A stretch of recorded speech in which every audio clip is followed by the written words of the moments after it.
Hi everybody, welcome back to Sharon's Hot Tips. I'm Sharon from Vivid Days. I am a resin artist as well as other mediums, just an artist. Oh, I do apologise, a little bit of air got caught there. Anyway, today's hot tip is around how to unlock your creativity.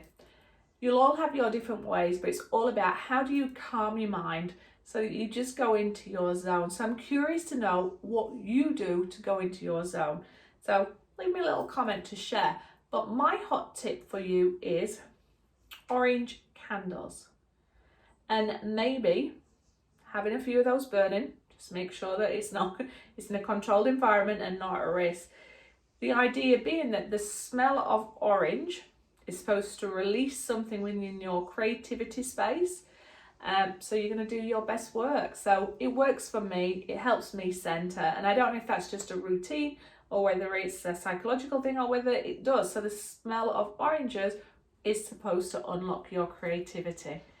Now for me, I like to also, sometimes it's just a matter of playing some relaxation music and just doodling onto a pad and just let yourself go, forget everything and just really concentrate on the lines that you're doing and nothing more. And again, that's going to relax the brain, it's going to help center, and then with the smell of your orange candles burning in your creative space, you're going to be able to be in that zone to produce some of your great work.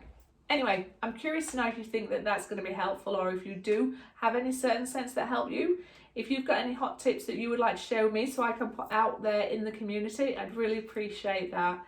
But let me know, how do you center yourself? How do you get yourself into the creative zone so that you feel that you're producing your best work when it comes to your art?